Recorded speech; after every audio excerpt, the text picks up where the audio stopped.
Inspirado na série animada Scooby-Doo, Cadê Você? Scooby-Doo Mystery de Super Nintendo conta a história de um famoso grupo de detetives e seu cão. Cansados de solucionar mistérios pela cidade, decidem tirar férias em um velho navio naufragado, considerado mal assombrado pelos moradores da região. E ora, quem diria, o lugar é realmente assombrado. A turma então decide investigar o lugar, mesmo após serem ameaçados pelo pirata fantasma.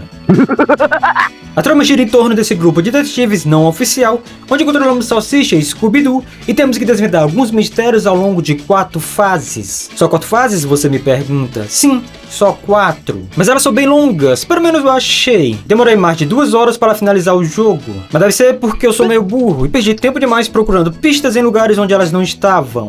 A história começa com a nossa gangue a bordo da máquina de mistério, a caminho do naufrágio de Red Ryan, local escolhido por todos para passarem suas férias, ou quase todos. Logo no início, Salsicha questiona a escolha, afirmando que o navio naufragado definitivamente não é o tipo de lugar onde ele gostaria de passar suas férias. Scooby concorda, é claro, afinal, esse dog alemão está longe de ser o cachorro mais corajoso do mundo. Fred até tenta acalmar a dupla, dizendo que aquele lugar não passava de um navio vazio, sem monstros ou piratas fantasmas, e que todas aquelas histórias assustadoras contadas nos jornais não passavam de fake news. No fim, em troca de ajudar a resolver o mistério, Daphne suborna Salsicha e Scooby-Doo com alguns petiscos para cachorro. E sim, Salsicha, um adolescente de 17 anos, aceitou investigar um lugar assombrado em troca de ração para cães.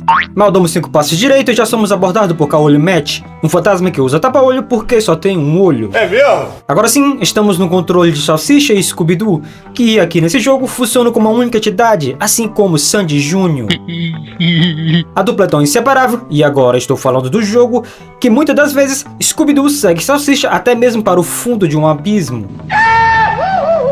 O jogo funciona da seguinte forma: Salsicha e seu cachorro saem em busca de rastros que possam incriminar o falso fantasma. Quando encontram algo suspeito, entrega as provas para Velma, que examina os objetos e determina se são ou não pistas verdadeiras. Ao descobrir novas pistas, novas áreas do mapa serão liberadas, permitindo então que a dupla continue sua investigação. Esse processo se repetirá até que Velma reúna informações suficientes e conclua quem está por trás da falsa assombração. Nesse momento, ela pede que conversemos com Fred, que apresenta sua engenhosa armadilha para capturar o impostor. Antes, porém, é preciso coletar os itens necessários para montar essa engenhoca e por fim ao mistério. Nosso medidor de vida é essa barra verde aqui no alto. Quanto mais susto levarmos, mais ela se encherá. Se chegar ao seu limite, a dupla entrará em pânico e perderemos uma vida. Aqui fica o inventário, onde guardamos todos os itens que coletarmos, desde objetos que podem ser usados como armas, até mesmo pistas para solucionar o caso. Salsicha pode correr e também pular, e seus saltos são meio desengonçados, muitas das vezes acabando com o nariz em alguma parede ou porta. Isso não reduzirá sua vida, mas fere profundamente seu ego, especialmente porque Scooby-Doo cai na gargalhada toda vez que ele beija alguma parede.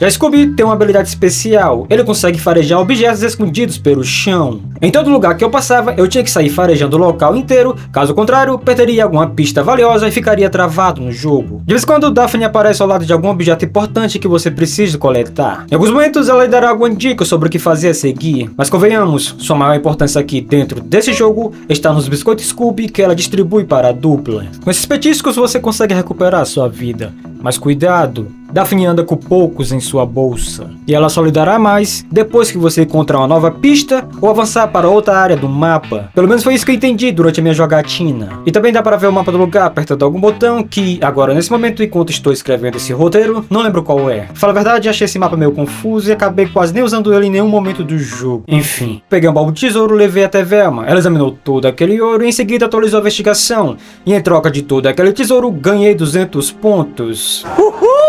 Avistei um carro de mão e assim que peguei essa possível arma, tive que testar seu nível de perigosidade. E como não tinha mais nada ali, além de um papagaio, testei seu poder destrutivo na titela dessa ave. Aprovando minha mais nova arma, corri para mostrar a Fred, meu segundo melhor amigo. Mas antes que ele pudesse me elogiar, Caolho Matt surge e ameaça nos estripar. Fred pede para que eu arremesse o carrinho no fantasma, pois o pirata é alérgico a pancadas. Assim que joguei o carrinho de mão, o astuto pirata se esquivou, fazendo eu parecer um idiota na frente de Fred. Tomei um pouco de distância e pulei por cima dele. Foi quando eu percebi uma coisa: enquanto eu não derrubasse com o carrinho, ele permaneceria preso naquela mesma animação eternamente. Após nocautear Caolho Matt com o carrinho, teremos acesso à próxima área do jogo. Depois que recuperei minha arma, continuei com a minha investigação. Logo em seguida, dou de cara com a porta trancada, e mais à frente, uma enorme caixa de madeira dentro de um dos quartos do navio. Como não sou bobo nem nada, e sei que muito provavelmente precisarei dela mais adiante, guardo essa enorme caixa no bolso traseiro de minha calça. Então farei de um mapa escondido no piso de madeira. Fred aconselha que eu mostre a Velma, que conta que o que eu tinha em mãos mostrava todas as rotas das cavernas, das quais os contrabandistas usavam. Em seguida me pedem para dar uma olhada na parte de fora do navio, e como eu sou o faz tudo da equipe mesmo, saio sem hesitar. No convés, uso aquela caixa de madeira que peguei mais cedo. Com isso, ganho mais altura e consigo pular na plataforma. No topo do mastro encontro um peixe fresco, que muito provavelmente foi esquecido aqui em cima por algum albatroz que se preparava para o jantar. Como não posso usar meu carrinho de moto no alto, senão o perderia, utilizo os peixes como armas para exterminar os ratos e assim, libera caminho até eu encontrar um urso deixado aqui em cima por alguma criança brincalhona que usaram o local como playground. Velma conta que esse ursinho se trata de um pirata Ted e me entrega uma chave escondida nele, da qual uso para abrir a porta do segundo convés. Na cozinha, encontro um tapa-olho muito suspeito, que possui um único furo no meio dele. Em seguida me deparo com o Fred, novamente parado em frente a uma porta. Ele pede que eu procure algo para cobrir o rato que está do outro lado da fechadura, pois Daphne odeia roedores. Ai, que delícia! Então joga um balde em cima desse rato de Chernobyl e algo me diz que esse bicho verde não morreria se eu acertasse com meu carrinho ou qualquer outra arma que eu tivesse em mãos. Encontro um papagaio intangível e depois do susto, fujo para a cozinha. E lá, faço uma rápida parada, pois não tem nada melhor do que comer comida azeda em um lugar abandonado há mais de 10 anos. Só seja fica que nem um desesperado, jogando todos os ingredientes para trás, enquanto Scooby tem que se virar nos 30 para apanhá-los antes que toquem o chão. O engraçado aqui é que Scooby dá uma risadinha sempre que algum ingrediente cai fora da bandeja. Tem vergonha não, macho? Tu acha graça em desperdiçar comida? Aqui consegui ganhar uma vida, porque o lanche que preparei saciou a fome dessas duas bestas famintas. E pode ter certeza de uma coisa, sempre que essa dupla encontrar uma geladeira recheada de comida dando sopa por aí, eles pararão toda a investigação e farão um lanchinho. Recolho uma barra de sabão que estava no chão e mostro a Velma o equipamento de mergulho que encontrei antes de ir para a cozinha. Na sala onde Daphne se encontrava, me deparo mais uma vez com ele, caolho, Matt. Daphne grita desesperada, pedindo para que eu lance a barra de sabão naquele pirata fedorento. O fantasma escorrega nela e vai parar com as costas na porta. Me dando acesso ao outro lado do navio e a mais um bônus. E aqui tenho que acertar a marretada nas cabeças dos vilões. E ter cuidado para não arrebentar as testas de meus amigos, que nas horas vagas adoram entrar em vasos de barro e pôr a cabeça onde não é chamado. Opa! Se por acaso acertar algum membro de sua equipe, o tempo será reduzido e você não conseguirá ponto suficiente para fazer uma vida. Também podemos aumentar ou congelar o tempo aqui nesse bônus, acertando alguns itens específicos, é claro, como esse relógio dentro do cubo de gelo. Até onde me lembro, todas as vezes que eu joguei esse minigame, nunca consegui ganhar ele. Fósforo? Mas eu não fumo. E até onde sei, Scooby-Doo também não. Ah, deve ser para usar nessa TNT. Fred, encontrei fósforo e pólvora. O que devo fazer com essas coisas tão perigosas? Essa pólvora e esses fósforos aqui irão nos ajudar a abrir aquela porta fechada. Siga-me e fique bem atrás de mim para não se perder.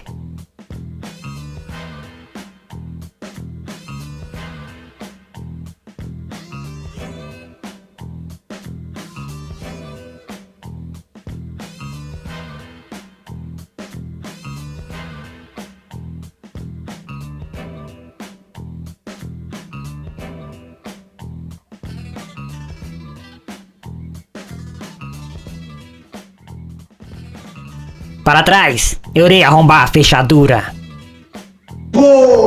Bom trabalho, galera. Agora podemos explorar ainda mais esse barco. Você viu? O Fred disse que eu fiz um bom trabalho. É? Mas não vai se empolgando muito não. Já no deck seguinte, me deparo com uma porta elétrica bloqueando meu caminho. Então saio para procurar algo que possa abrir ela. Mas antes, entrega a Velma um pedaço de papel que continha uma lista com todos os navios que foram roubados. Logo à frente, encontro um negócio estranho e a nerd da equipe diz que isso se trata de um gerador. Então dou o aparelho para Fred e junto com um cabo de força, conseguimos abrir a porta. Já no outro lado, avisto um submarino trancado. Então saio explorando o local em busca de uma chave que possa abri-lo. E acabo encontrando Daphne sozinha, escondida dentro de um quarto muito escuro. Depois de entregar a barra de ouro que estava no submarino para Velma, ela pede que eu converse com o nosso inventor. Então ele me mostra a planta de sua engenhoca e com isso sai em busca das peças para construir a armadilha. E nesse caso, só faltava o tapete, pois já tinha em mãos o urso e o carrinho. Depois disso, Fred pede para que eu atraia o fantasma até aqui. Após relutarem um pouco, Salsicha e Scooby-Doo, como de costume, são convencidos a servir como iscas em troca de biscoito. Lá vai eu atrás do pirata, procurando caolho de sala em sala até finalmente encontrar ele. O fantasma me persegue e cai na armadilha. Capitão Potter conta que estava derretendo todo aquele ouro para vender, porque o tesouro só ficaria parado em alguma exibição no museu. Ele xinga os moleques e primeiro caso resolvido.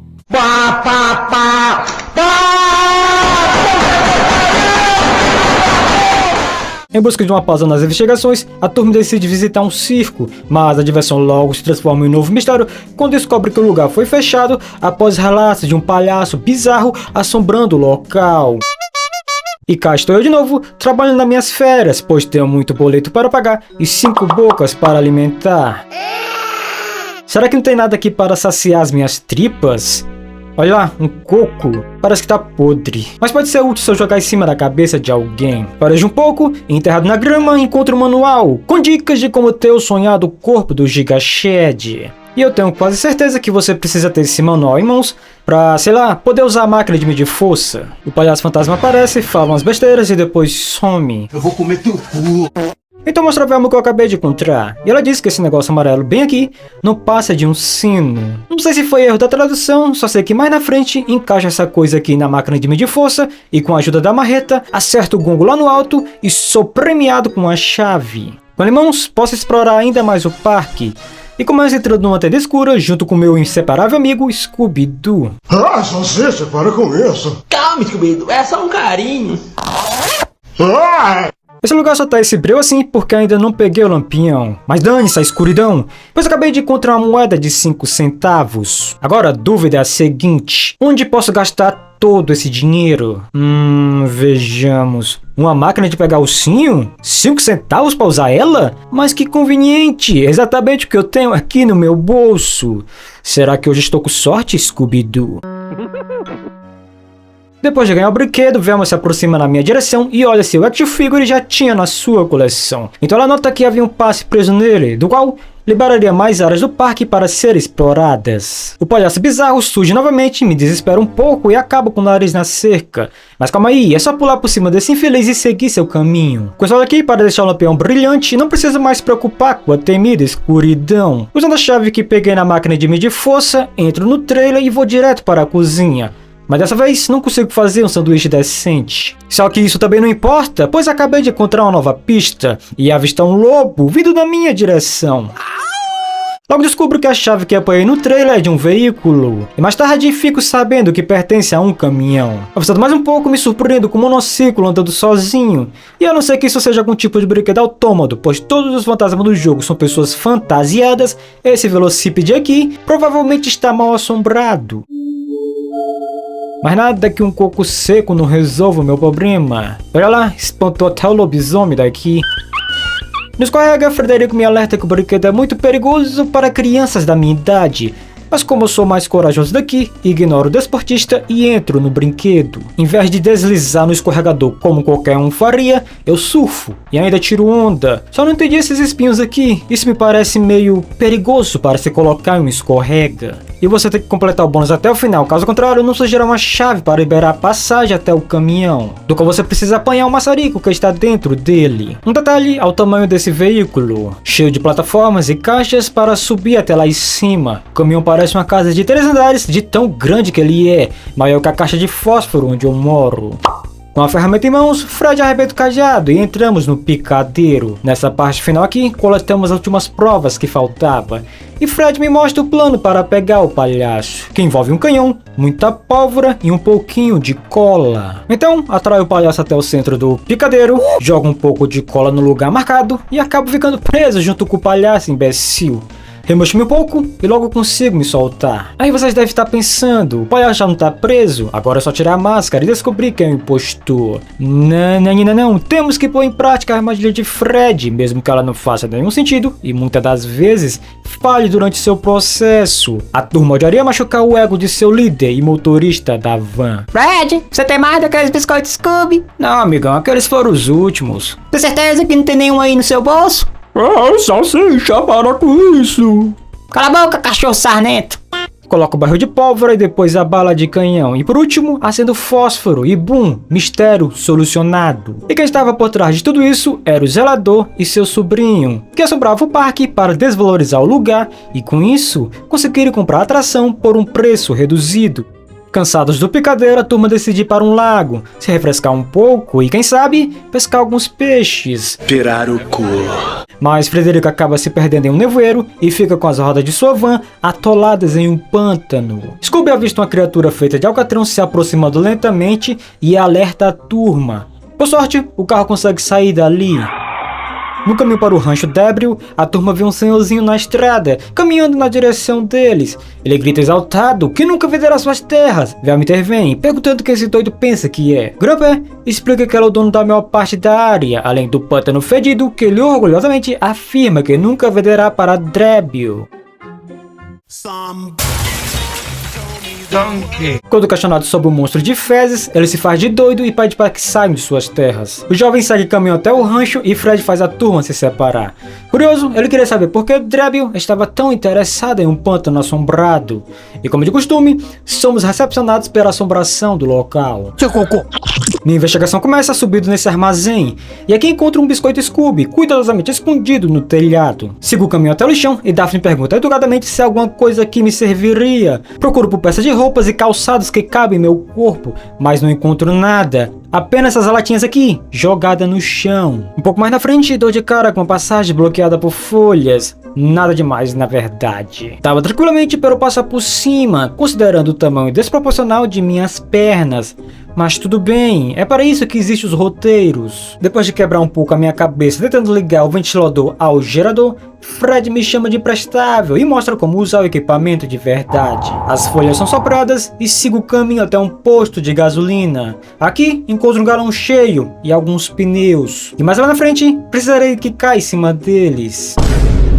Com ajuda dos pneus, alcanço um galho que estava bem lá no alto, mato umas abóboras silvestres que viviam nos galhos das árvores e depois escorrego para a morte, bem em cima dos espinhos. Não sabia que era hit kill, pensei que dava para correr, pois os espinhos pareciam bem pequenos. De longe, essa parte aqui do jogo foi onde eu mais perdi vidas e inclusive gamei. O jogo exibe a tela de Game Over, mostrando os personagens todos desfigurados. Scooby parece com a cara de bobo, olhando para a Salsicha, que por sua vez encara Fred, e ele retribui o olhar, como se um estivesse culpando o outro pela derrota no jogo. Lá no fundo, Daphne se lamenta, claramente arrependida de trabalhar com um bando de trapalhões. E a Velma? Ah, coitada da Velma. Que fizeram com a nossa querida nerd. A cabeça dela tá parecendo com aquele personagem do Mario, o Goomba. Mas não esse Goomba feio, eu estou falando desse Goomba aqui. Nossa. Não sei vocês, mas acho ela uma tremenda gata, tanto nas animações e principalmente nos filmes.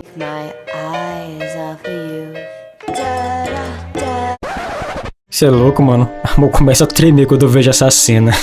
Coloco o password e depois de iniciar a fase inteira de novo, sigo umas pegadas e encontro um par de botas enterrados. E cuidado com a colmeia, só se deixar alérgico a picada de mais de 500 abelhas. Apanho um mapa geológico e uma roupa velha que estava escondido numa casa. E saio pelo porão, até o esgoto. Atravesso o caminho e entro numa cabana. Lá dentro, encontro um balde cheio de piche. Mas só depois de entregar um relatório geológico feito por Débil sobre as terras de Grumper, é que Velma finalmente conclui o caso. Mais uma vez, armamos a arapuca para pegar o ladrão. E como eu já estava com tudo em mãos mesmo, só precisei entregar a Fred. Em seguida, atraiu o monstro de cocô até o cheiro do queijo. A carinha dele. Débil confessa o crime e disse que com a ajuda de sua mulher, que estava disfarçada de zumbi, conseguiriam a assinatura do velho e a posse de suas terras. Mas claro, isso só não foi possível graças a esses moleques enxeridos e seu cachorro. Idiota! Mansão Bradshaw. O último mistério a ser resolvido. A mansão onde a tia de Daphne trabalha está sendo amaldiçoada por um vampiro, colocando seu emprego em risco, pois os negócios do Sr. Morgan, o dono do local, estão indo de mal a pior por causa do Conde Fantasma. Desesperada, a tia convida sua sobrinha para passar uma noite na mansão, e se possível, descobrir quem é o vampiro que anda assombrando o lugar. Afinal, parentes são para essas coisas. Logo de início, Conde Bagosa aparece e lança uma maldição na gente. Então Velma, toda séria, me lembra que preciso levar para ela analisar tudo que pareça suspeito. Ô minha filha, como se eu não estivesse fazendo isso desde que começou minhas férias. Mas tudo bem, é sempre bom relembrar. Vai que a ração que Salsicha anda comendo está afetando sua memória agora. No fim do corredor, aviso Frederico parado em frente às escadas. Ele me explica que a porta está trancada e que só sairia dali apenas quando eu trouxesse uma chave ou arrumasse alguma maneira de arrombar a fechadura. Volto um pouco e logo encontro uma estaca que Salsicha se recusa a pegar. E eu tenho quase certeza absoluta de que Fred usará ela em sua armadilha. Então Daphne me alerta sobre o rato de Chernobyl que está mais adiante. Tento saltar por cima dele e dou com as ventas na porta. E com isso, perco minha última vida e ganho mais um game over. Foda-se! É pra isso que eu anoto os passwords. Volto no mesmo lugar de novo, dou uma última conferida na porta só para ter certeza que ela está realmente trancada e vazo dali. Atenção aos luxos pendurados no teto. Faz mais de 10 anos que estão aqui. Se por acaso caírem na sua cabeça, você com certeza perderá sua vida. Ela me explica que o papel que eu acabei de lhe entregar não é um papel comum, mas sim um tipo especial, que normalmente é usado para fazer dinheiro. E assim que encontra um frasco com um corante verde escuro, fica tudo muito claro. Alguém aqui nessa mansão está produzindo seu próprio dinheiro, o sonho da maioria dos brasileiros. Agora só tem um problema, a porta lá em cima continua trancada. Eu não encontrei nada que possa abri-la. Mas espera um minuto, o Conde Pateta apareceu. O covarde correu para as escadas e esqueceu de trancar a porta. E agora posso explorar o segundo andar da mansão. E não tem nada de muito novo por aqui. No mesmo lugar que encontro uma tábua de madeira, pego um morcego de borracha amarrado em um barbante. E entrego o brinquedo da Velma, junto com um estojo de maquiagem que estava no quarto mais abaixo. Velma questiona por que vampiros precisariam de morcego de borracha ou maquiagem. Acho que a maquiagem até eu entendo. Já notaram como o rosto dos vampiros são meio pálidos? Qualquer um saberia que você é um chupador de sangue se não usasse um blush de vez em quando. Você é lindo. Não vou perdoar você! Eu estava procurando o canal. Então ela me traga uma chave e a partir daí é só que nem um idiota atrás da fechadura que ela deveria abrir. Depois de perder bastante tempo e finalmente seguir pelo caminho correto, adivinha o encontro? É isso mesmo. Outra porta trancada, mas dessa vez não precisa de uma chave, apenas de uma ajudinha para abri-la. Se bem que Scooby poderia me ajudar aqui, afinal, esse cachorro tem exatamente a minha altura e sabe muito bem como usar os polegares de sua mão. Sem alternativa, eu falo com Velma para que ela me dê uma forcinha. Mas nada acontece, pois ela estava bugada e não conseguia falar comigo e sequer pegar as pistas. Depois de reiniciar o jogo, entrego um smoke para Velma e ela ajuda com a porta. Na sala seguinte, repare uma armadura nada suspeita parada perto da parede. Dou as costas para ela e então sou surpreendido. E também vejo uma porta que Conde Drácula faz absoluta questão de não deixá-la atravessá-la. Dou um queijo estragado por rato de Chernobyl se distrair e então entro na biblioteca que estava empestada de roedores. E aqui preciso pegar alguns livros para mais lá na frente usá-los como degraus. Atravesso uma porta e vou parar numa gruta. Nesse lugar escuro encontro a última parte do quebra-cabeça. Uma placa de pressão de $5 que, quem diria, estava do lado de uma impressora de dinheiro. Depois de andar o jogo praticamente inteiro atrás das peças para montar a armadilha de Fred, pois Salsicha se recusou a pegar os itens durante o jogo, finalmente atrai o Conde Bagosa até Arapuca e com a ajuda da turma conseguiu capturar esse pateta. Aí descobrimos que a pessoa que estava por trás do vampiro era na verdade Sr. Morgan, o proprietário da mansão, que começou a falsificar dinheiro junto com seu sócio porque os negócios da empresa estavam indo à falência. E como não queria os bisbilhoteiros andando por aí, inventaram a história do tal Conde Fantasma assombrando o lugar. Salsicha diz que o único lugar que ele queria investigar agora era o fundo de uma geladeira, então Scooby fala aquela icônica frase: Scooby-Dooby-Doo! E fim de jogo. Obrigado mais uma vez por assistir o vídeo e até a próxima. Tenha uma ótima semana. Valeu!